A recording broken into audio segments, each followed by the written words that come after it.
জনগণের রাজনৈতিক মুক্তি নিশ্চিত করতে না পারলে কোনো সংস্কার কাজে আসবে না বলে মন্তব্য করেছেন বিএনপির ভারপ্রাপ্ত চেয়ারম্যান তারেক রহমান।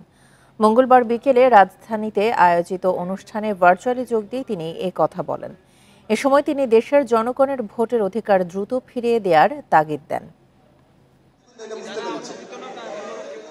রাজধানীর কাকরাইলে ডিপ্লোমা ইঞ্জিনিয়ার্স ইনস্টিটিউশনে রাষ্ট্র কাঠামো মেরামতের রূপরেখার ৩১ দফা বিষয়ক ঢাকা বিভাগীয় প্রশিক্ষণ কর্মশালার আয়োজন করে বিএনপির প্রশিক্ষণ বিষয়ক কমিটি। সেখানে অংশ নেন ঢাকা বিভাগের ১১ জেলার সভাপতি ও সাধারণ সম্পাদকরা।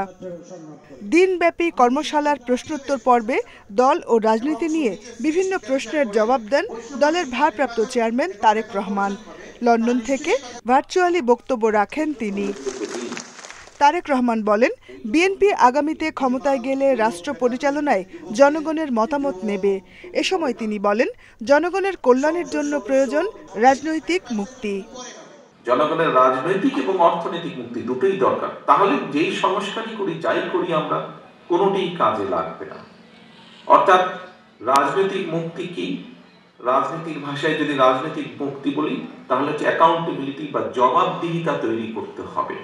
যার যা ইচ্ছা করে চলে যাবে সেটি করা যাবে না। সেটা যেই হোক, সরকার হোক, বিরোধী দল হোক, যে কোনো রাজনৈতিক দল হোক, রাজনৈতিক পৌরসভার চেয়ারম্যান হোক, কাউন্সিলর হোক, মেম্বার হোক, যেই হোক না কেন, প্রত্যেকের একটি জবাবদিহিতা থাকতে হবে। তারেক রহমান বলেন, দেশের রাজনৈতিক জবাবদিহি নিশ্চিত করতে জনগণের ভোটের অধিকার ফিরিয়ে দিতে হবে। দেশের মানুষের রাজনৈতিক এবং অর্থনৈতিক অধিকার যদি আমরা প্রতিষ্ঠিত করতে না পারি, কোনো সংস্কার কাজে লাগবে না। ওরা কয়েকজন যারা গ্রুপ স্টাডি করে, ওরাও কিন্তু তাই বলেছে যে এত সংস্কার হচ্ছে কি হবে। একজন বন্ধু পাঠ করে বলে বসেছে, কিছুই হবে না। এটাই আসল কথা। এটাই অবশ্যই জবাবদিহিতাকে আমাদের তৈরি করতে হবে, প্রতিষ্ঠিত করতে হবে, এবং সেটি একমাত্র সম্ভব সঠিক ভোট প্রয়োগের অধিকার প্রতিষ্ঠার মাধ্যমে। রাষ্ট্র কাঠামো মেরামতের রূপরেখার ৩১ দফা সারা দেশে ছড়িয়ে দেওয়ার আহ্বান জানান বিএনপির ভারপ্রাপ্ত chairman. Jahanara Parvin, independent news, Dhaka. বাংলাদেশে অবাধ, সুষ্ঠু ও স্বচ্ছ নির্বাচন হবে এমন আশা করে কমনওয়েলথ। ভোটের মধ্য দিয়ে এদেশের মানুষের মতামত প্রতিফলিত হবে, এমনটাই আশা সংস্থাটির। মঙ্গলবার নির্বাচন কমিশন ভবনে সংস্কার কমিশনের সাথে সৌজন্য সাক্ষাৎ শেষে এসব কথা বলেন সংস্থাটির প্রতিনিধিরা। ৩ অক্টোবর নির্বাচন ব্যবস্থা সংস্কার কমিশন গঠন করে অন্তর্বর্তী সরকার। ৯০ দিনের মধ্যে প্রধান উপদেষ্টার কাছে সুপারিশ সহ প্রতিবেদন দেওয়ার কথা রয়েছে ৮ সদস্যের কমিশনের। সুপারিশ চূড়ান্ত করার লক্ষ্যে বিভিন্ন পক্ষের সাথে মতবিনিময় করছে সংস্কার কমিশন। নির্বাচন নিয়ে আগ্রহী বিদেশিরাও। মঙ্গলবার সকালে নির্বাচন কমিশন সচিবালয়ে সংস্কার কমিশনের সাথে সৌজন্য সাক্ষাৎ করে কমনওয়েলথের প্রতিনিধিরা। দ্বাদশ জাতীয় সংসদ নির্বাচনকে কমনওয়েলথ বৈধতা দিয়েছিল, তাই বর্তমানে তাদের অবস্থান জানতে চাইলে প্রতিনিধি দলের প্রধান জানান, ২০১৪ সালের নির্বাচন পর্যবেক্ষণ করলেও ১৮ ও ২৩ সালে আসেনি কমনওয়েলথ। বলেন, এবার কমনওয়েলথ কোনো সমস্যা সমাধানের জন্য আসেনি।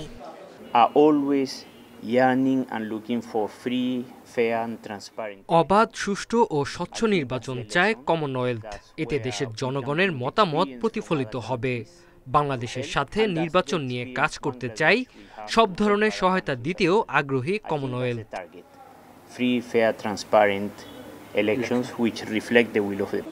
সংস্কার কমিশনের প্রধান ডক্টর বদিউল আলম মজুমদার জানান, কোনো প্রেসক্রিপশন নিয়ে আসেনি কমনওয়েলথ। কোনো কিছু চাপিয়ে দেওয়াও তাদের উদ্দেশ্য নয়। আমাদের নির্বাচনী ব্যবস্থা সম্পর্কে তারা জানতে আগ্রহী, এবং আমাদের সাথে অনেক কিছু মতামত আদান প্রদান হয়েছে। তো ওনারা চাচ্ছেন যে আমাদের দেশে একটা সুষ্ঠু নিরপেক্ষ নির্বাচন হোক, এবং এই নির্বাচন সুষ্ঠু নিরপেক্ষ নির্বাচন নিশ্চিত করার ব্যাপারে ওনারা সহায়তা করতে চান। বাংলাদেশে গ্রহণযোগ্য নির্বাচন অন্যদের জন্য উদাহরণ হবে বলে আশা করে কমনওয়েলথ। সুলতানা জাহান মিতু, ইন্ডিপেন্ডেন্ট নিউজ, ঢাকা। অতি প্রয়োজনীয় কিছু সংস্কার করে যত দ্রুত সম্ভব নির্বাচন দেওয়া হবে বলে জানিয়েছেন আইন উপদেষ্টা আসিফ নজরুল। রাজনৈতিক দলের বিরুদ্ধে ব্যবস্থা নিতে ট্রাইব্যুনাল সুপারিশ করতে পারবে এমন অধ্যাদেশ আজ উপদেষ্টা পরিষদে উঠবে বলেও জানান তিনি। এছাড়া যারা ঢালাও মামলা করছে বা মামলা বাণিজ্য করছে তাদের বিরুদ্ধে আইনানুগ ব্যবস্থা নেওয়া হবে বলেও জানান আইন উপদেষ্টা। মঙ্গলবার দুপুরে সচিবালয়ে এক সংবাদ সম্মেলনে মন্ত্রণালয়ের বিগত ১০০ দিনের কর্মকাণ্ড তুলে ধরেন আইন উপদেষ্টা। অতি প্রয়োজনীয় কিছু সংস্কার করে যত দ্রুত সম্ভব নির্বাচন দেওয়া হবে বলে জানিয়েছেন আইন উপদেষ্টা আসিফ নজরুল। তিনি বলেন, কেউ চায় না আগের মতো কোনো ভুয়া নির্বাচন হোক, আর এটাও ইচ্ছা নেই নির্বাচনে বিজয়ী হয়ে কেউ আবার ভুয়া নির্বাচন করার সুযোগ পাক। মোস্ট এসেনশিয়াল কিছু সংস্কার করে যত দ্রুত সম্ভব নির্বাচন দেব। আমরা খালি জাস্ট এই জিনিসটা চাই না যে আপনার আগের মতো কোনো ভুয়া নির্বাচন হোক, আর এটা চাই না নির্বাচনে বিজয়ী হয়ে কেউ আপনার আবার ভুয়া নির্বাচন করার সুযোগ পাক। এটা ছাড়া আর কোনো স্বার্থ নাই। উপদেষ্টা বলেন, কোনো রাজনৈতিক দলের বিরুদ্ধে মানবতা বিরোধী অপরাধের অভিযোগ থাকলে ট্রাইব্যুনাল প্রয়োজনীয় শাস্তিমূলক ব্যবস্থা নিতে সুপারিশ করতে পারবে। এমন বিধান রেখে আন্তর্জাতিক অপরাধ ট্রাইব্যুনাল আদেশের সংশোধনী প্রস্তাবের খসড়া তৈরি করা হয়েছে। খসড়াটি অনুমোদনের জন্য বুধবার উপদেষ্টা পরিষদের বৈঠকে উপস্থাপন করা হবে। আদালত যদি মনে করে তাহলে প্রয়োজনীয় ব্যবস্থা, শাস্তিমূলক ব্যবস্থা গ্রহণ করার জন্য তারা সুপারিশ করতে পারবে। কনসার্ন অথরিটির কাছে সুপারিশ করবে। কনসার্ন যে সমস্ত অথরিটি রাজনৈতিক দলের ব্যাপারে শাস্তিমূলক ব্যবস্থা নেওয়ার আপনার রয়েছে, অনুমোদন রয়েছে, স্বরাষ্ট্র মন্ত্রণালয় আছে, তারপর আপনার ধরেন আমাদের পলিটিক্যাল পার্টি অর্ডিন্যান্স আছে, নির্বাচন কমিশন আছে। এছাড়া সাইবার সিকিউরিটি অ্যাক্ট বাতিল করে সাইবার সুরক্ষা আইন করা হচ্ছে জানিয়ে উপদেষ্টা বলেন, সাইবার সিকিউরিটি আইনে কথা বলার অধিকারের জন্য যেসব মামলা করা হয়েছে সব বাতিল করা হবে, তবে হ্যাকিং ও সাইবার অপরাধের বিষয়ে মামলা থাকবে। শাহাদাত স্বপন, ইন্ডিপেন্ডেন্ট নিউজ, ঢাকা। চট্টগ্রামের আইন শৃঙ্খলা পরিস্থিতি সন্তোষজনক নয় বলে মন্তব্য করেছেন স্বরাষ্ট্র উপদেষ্টা লেফটেন্যান্ট জেনারেল অবসরপ্রাপ্ত জাহাঙ্গীর আলম চৌধুরী। মঙ্গলবার দুপুরে চট্টগ্রামের দামপাড়া পুলিশ লাইন্সের মিডিয়া সেন্টারে সাংবাদিকদের সঙ্গে মত বিনিময়ে এ কথা বলেন তিনি। বিভিন্ন বাহিনীর সদস্যদের উপস্থিতিতে পরিস্থিতি কিভাবে আরও ভালো করা যায় এই বিষয়ে আলোচনা হয়েছে উল্লেখ করে সবার সহযোগিতা চান স্বরাষ্ট্র উপদেষ্টা। বলেন, ভুয়া মামলায় কেউ যাতে হেনস্থার শিকার না হয় সেদিকে সরকার সজাগ রয়েছে। এছাড়া প্রতিবেশী দেশের কয়েকটি গণমাধ্যম মিথ্যা তথ্য দিয়ে উস্কানি ছড়াচ্ছে বলেও অভিযোগ করেন জাহাঙ্গীর আলম চৌধুরী।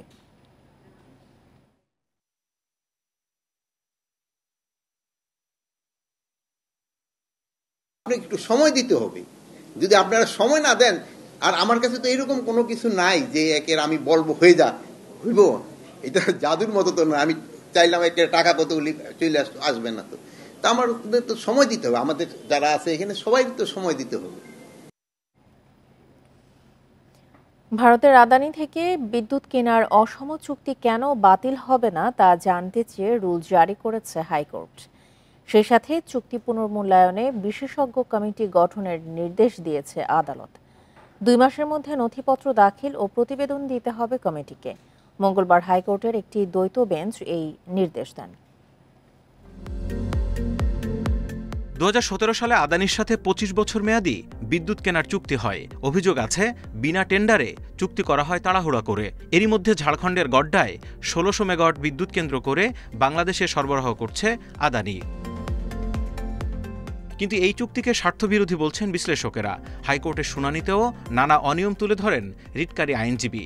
পরে আদানির সাথে চুক্তি পর্যালোচনায় জ্বালানি বিশেষজ্ঞদের নিয়ে কমিটি করার নির্দেশ দেয় আদালত। চুক্তিটার সিগনেচারের পূর্বে আদানি গ্রুপের সাথে যে দর কষাকষি হয়েছিল, সেই দর কষাকষি সংক্রান্ত যত মিনিট আছে এবং যত আপনার তথ্য উপাত্ত আছে, ডকুমেন্টস আছে, সেইগুলো 1 মাসের মধ্যে আদালতের সামনে উপস্থাপনের জন্য নির্দেশ দিয়েছেন। এই চুক্তিটির সব টার্মস এন্ড কন্ডিশনস আমাদের দেশের স্বার্থ পরিপন্থী কী কী আছে সেইগুলো বিশ্লেষণ করে আদালতের কাছে 2 মাসের মধ্যে একটা রিপোর্ট জমা দিবেন।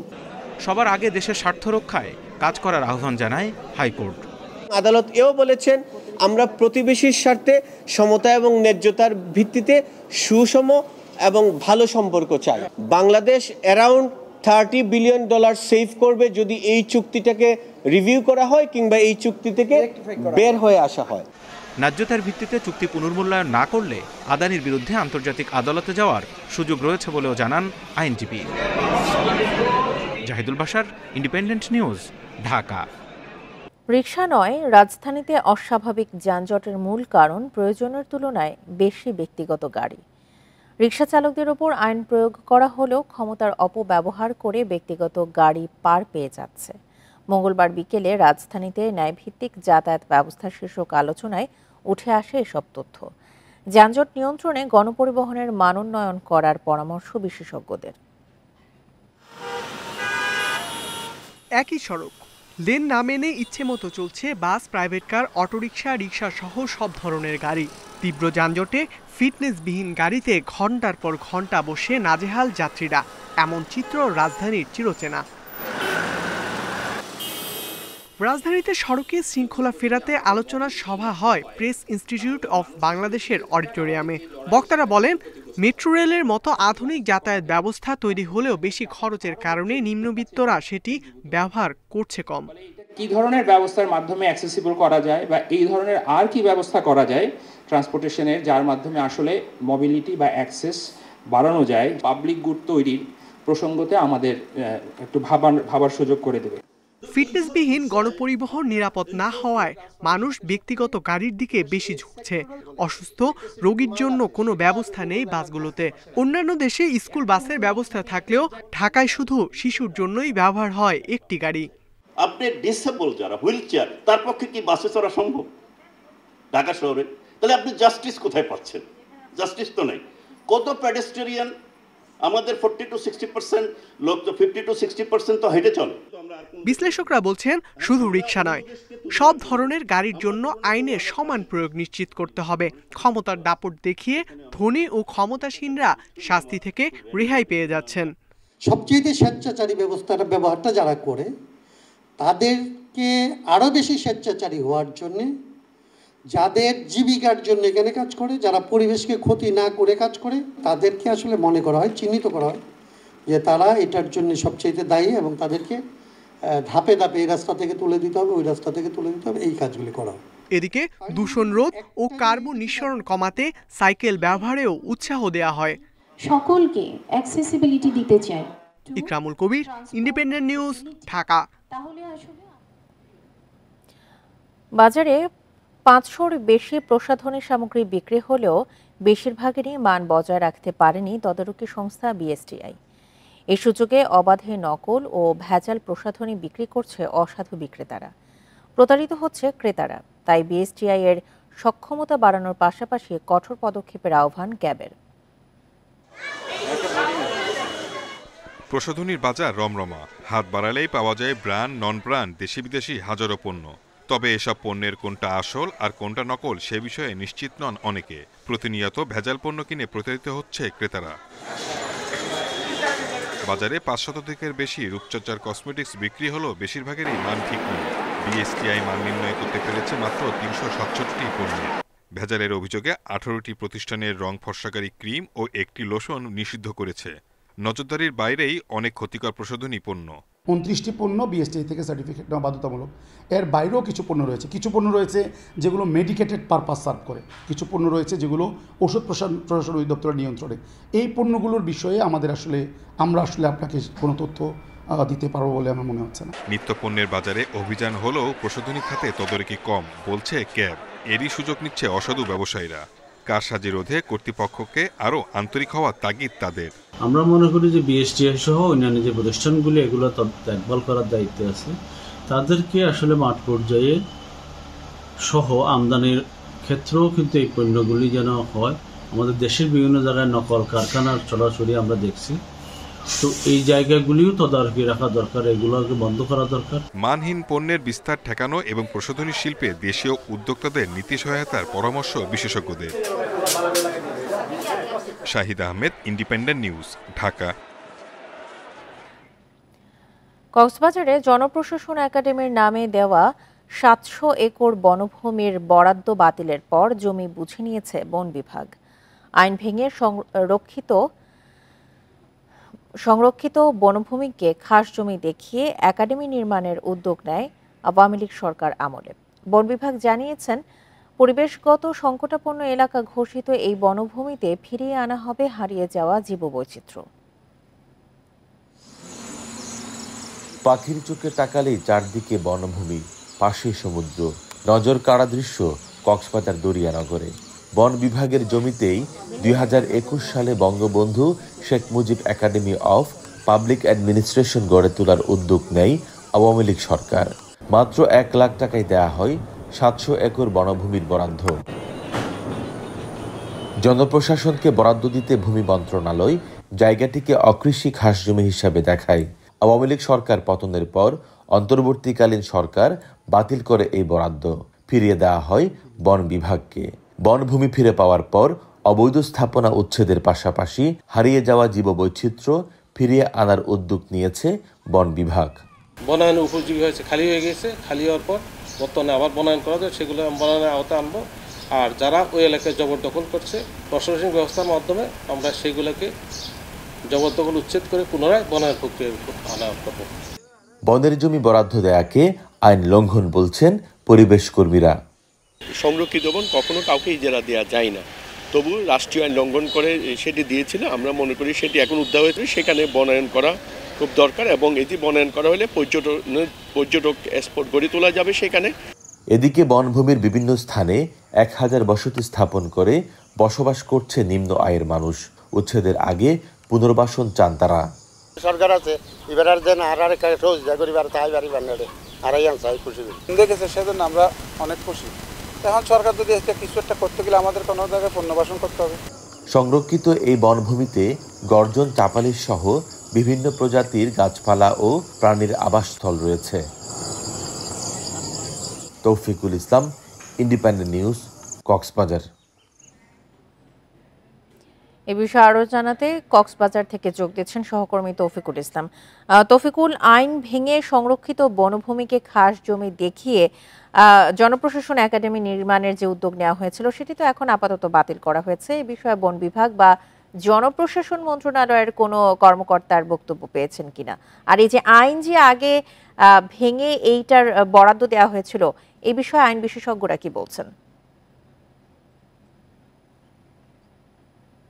হ্যাঁ, জনপ্রশাসন মন্ত্রণালয়ের কোনো বক্তব্য আমরা পাইনি। তবে এই বিষয়টি নিয়ে আসলে যখন বরাদ্দ দেওয়া হয়েছিল তখন থেকে কিন্তু আমি কাজ করেছিলাম। সেই সময় আমি কক্সবাজার জেলা প্রশাসক এবং সেই সাথে বন মন্ত্রণালয়ের কাছেও আমি ধর্ণা দিয়েছি। তাদের থেকে কোনো আনুষ্ঠানিক কোনো বক্তব্য পাইনি। যখন সরকার পতন হয়েছে, আওয়ামী লীগ সরকার পতনের পর এখন অন্তর্বর্তীকালীন সরকার যখন দায়িত্ব নিয়েছে, তখন বন পরিবেশ জলবায়ু মন্ত্রণালয় সেই জমিটি আসলে বাতিল করে দেয়।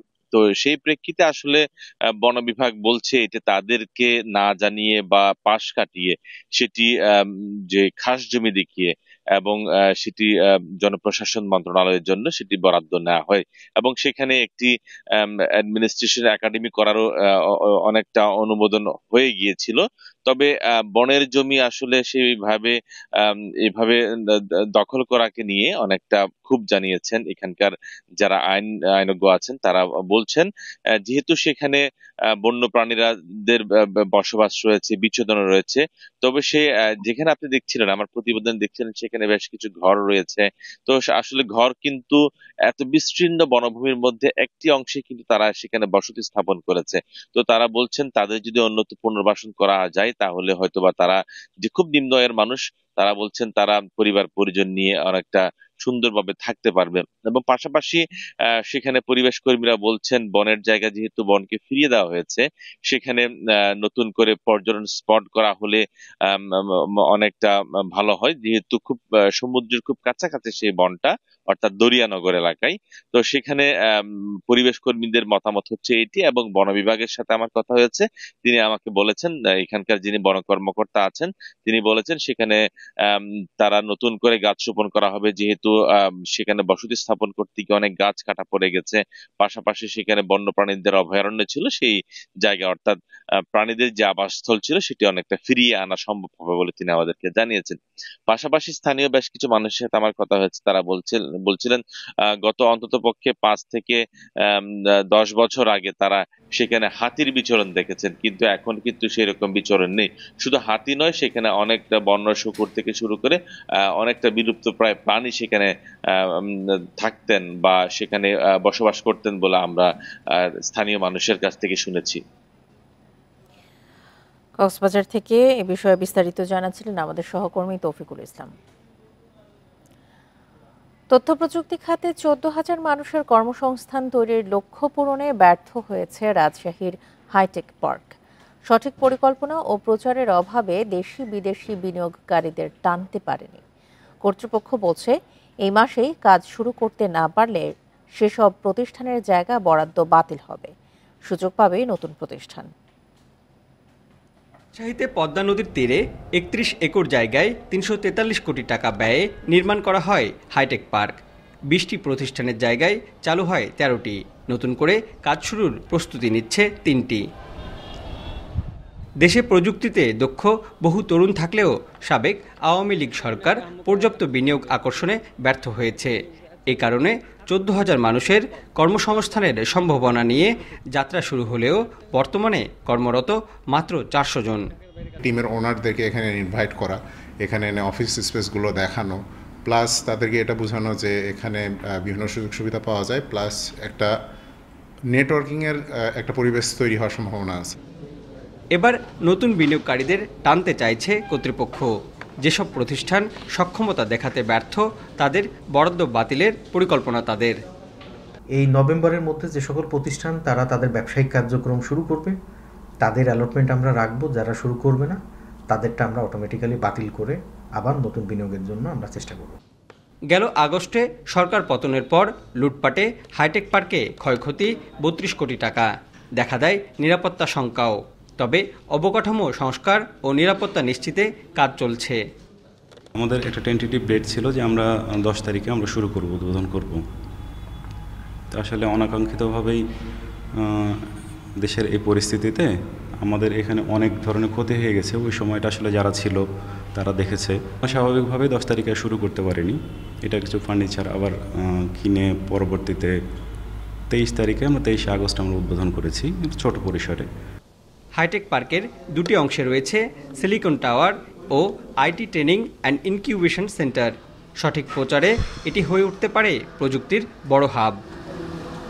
Mustafiz Gani, independent news, Rajshahi. আবহাওয়া অধিদপ্তরে তৈরি হচ্ছে নতুন প্রশাসনিক কাঠামো। এতে থাকছেন একজন মহাপরিচালক, 4 জন পরিচালক, 19 জন উপপরিচালক সহ আবহাওয়াবিদরা। নিয়োগ বিধি চূড়ান্ত হলে সারা দেশে 1300 পদের বিন্যাস হবে। আবহাওয়া অধিদপ্তরের পরিচালক বলছেন, বর্তমানে চাহিদার তুলনায় অর্ধেক জনবল নিয়ে চলছে এই বিভাগ। অক্টোবরের শুরুতে ময়মনসিংহের নালিতাবাড়িতে উজানের ঢলে সৃষ্টি হয় বন্যা। আবহাওয়া পূর্বাভাসের পর্যবেক্ষণ অফিস না থাকায় সে সময় অতি ভারী বৃষ্টির রেকর্ড করা যায়নি।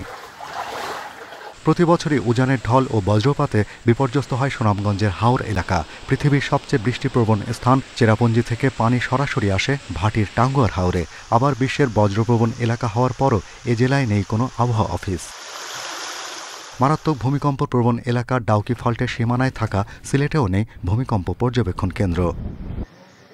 দুর্যোগ দুর্বিপাকের আগাম খবর পেতে এবং কৃষি প্রযুক্তির সুবিধার লক্ষ্যে কিশোরগঞ্জের নিকলি হাওরে গড়ে উঠেছে প্রথম শ্রেণীর আবহাওয়া পর্যবেক্ষণাগার। অথচ সেখানে 12টি পদের বিপরীতে রয়েছে মাত্র 4 জন।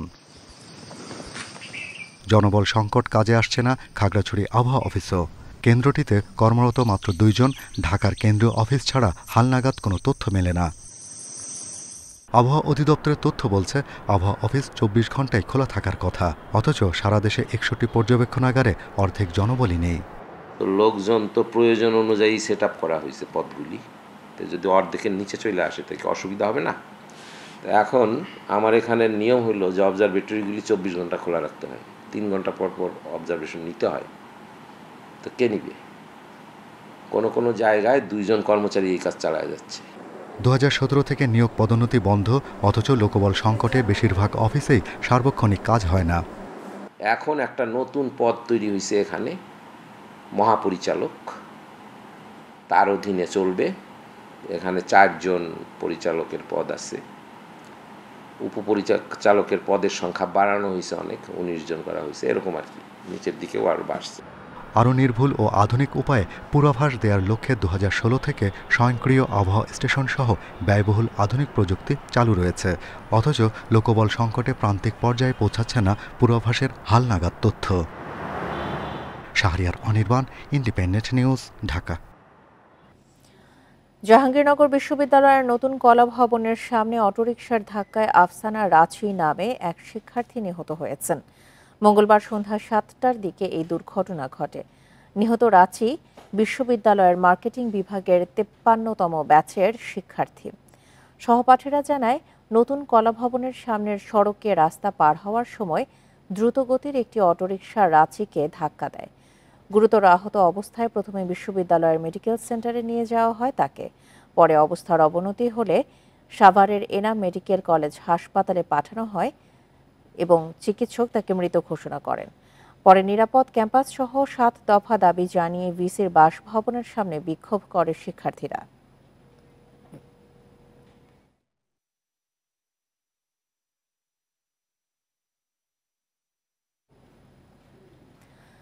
দেশের বিভিন্ন জেলায় আগাম আলু রোপণে ব্যস্ত কৃষক।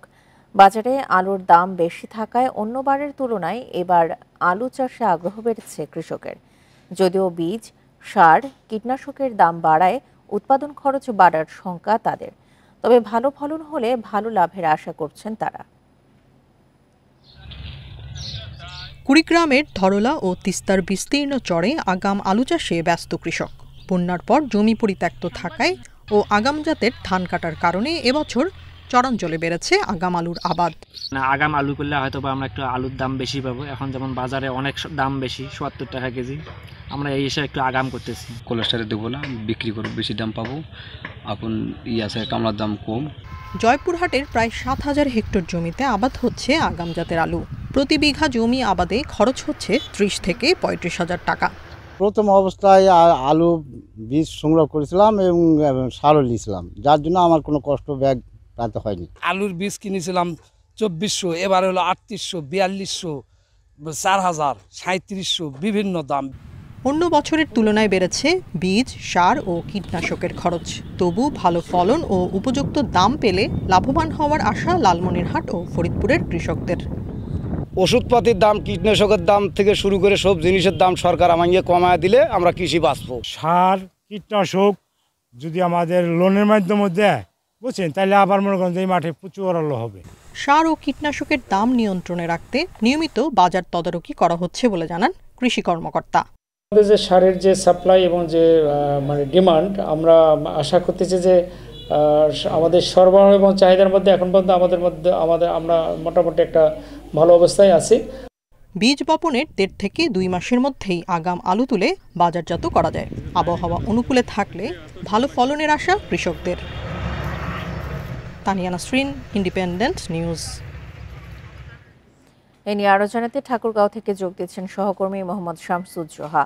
শামসুজ্জোহা, বাজারে আলুর দাম বেশি থাকায় আলু চাষে এবার কৃষকদের আগ্রহ বেড়েছে, কিন্তু এর ক্ষেত্রে যেহেতু বীজ এবং কীটনাশক সহ অন্যান্য উপকরণের দাম বেশি, খরচ বৃদ্ধিরও একটা শঙ্কা তৈরি হয়েছে। কৃষকরা কি বলছেন, আর কৃষি বিভাগ থেকে কি কোনো সহায়তার কথা বলা হয়েছে এই বিষয়ে?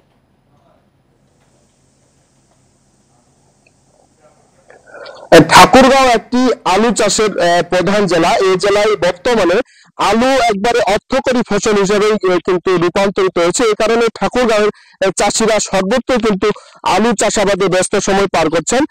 তবে চাষিরা বলছেন এবছর অন্যান্য বছরের তুলনায় আলুর বীজের এবং সারের দাম বেশি, এই কারণে উৎপাদন খরচ কিন্তু বেশি।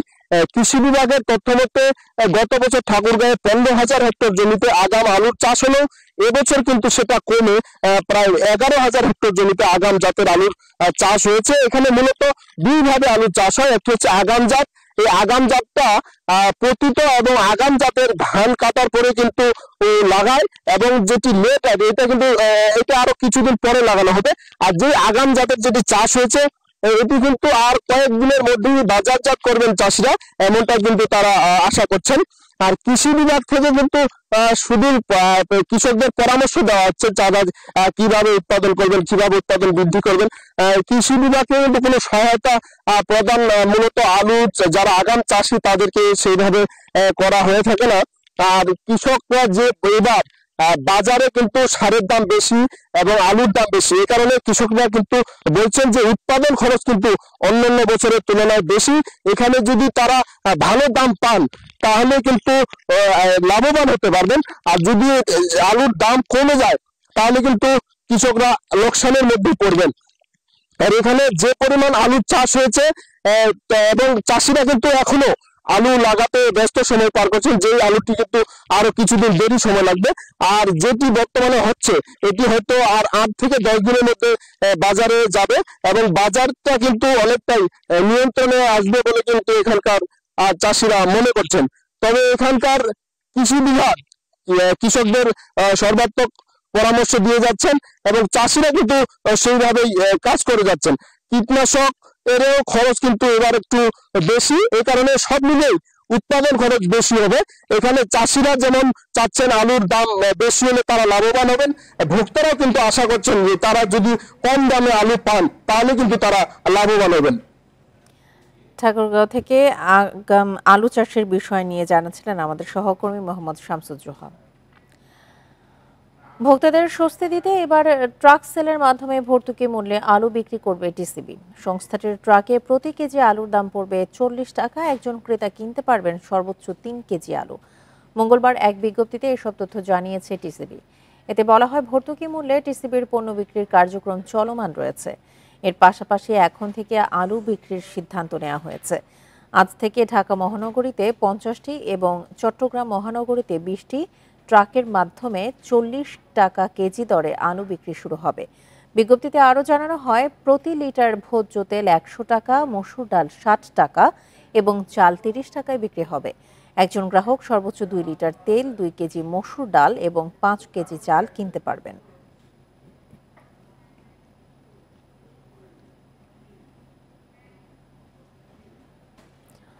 কৃষিতে আধুনিক যন্ত্রপাতির ব্যবহারকে এগিয়ে নিতে ফরিদপুরে তৈরি হচ্ছে 25 থেকে 30 ধরনের যন্ত্র। কাঁচামালের অভাব সত্ত্বেও বিদেশি যন্ত্রের সাহায্যে প্রতিযোগিতা করে টিকে আছেন এখানকার কয়েকজন উদ্যোক্তা। সরকারি সহায়তা পেলে স্থানীয় চাহিদা মেটানোর আশা তাদের। ফরিদপুরে 10 কারখানায় তৈরি হচ্ছে খড় ও ঘাস কাটা মেশিন, ভুট্টা মারাই যন্ত্র, পেঁয়াজ সংরক্ষণ ব্লোয়ার সহ 25 থেকে 30 ধরনের কৃষি যন্ত্র। আরও আছে পাওয়ার টিলার চালিত বীজ বপন, আলু রোপণ ও উঠানোর যন্ত্র। একটা মেশিন তৈরি করতেছি, অভিজ্ঞতা না থাকলে কাজ সম্ভব না। বিদেশ থেকে যে মেশিনগুলো আসে, যে যন্ত্রগুলো আসে, এই যন্ত্রগুলো আমরা তৈরি করতে পারবো যদি আমাদের সরকার যদি কিছু ক্যাপিটাল মেশিন আমাদেরকে দেয়, কিছু আধুনিক যন্ত্র যদি দেয়, সেই আধুনিক যন্ত্রপাতি দিয়ে আমরা আধুনিক কৃষি যন্ত্র তৈরি করতে পারবো। কৃষিকাজে যন্ত্রের ব্যবহার বেড়ে যাওয়ায় এ সকল কারখানায় তৈরি পণ্যের চাহিদা তৈরি হয়েছে। স্থানীয় পর্যায় থেকে যে কোনো সমস্যার সমাধান পাওয়ায় উপকৃত হচ্ছেন ব্যবহারকারীরা।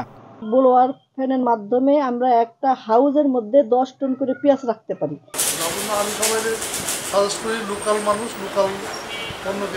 কৃষি বিভাগের দাবি, যন্ত্র ব্যবহারে কৃষককে প্রশিক্ষণের ব্যবস্থা করে তারা সহযোগিতা করছে।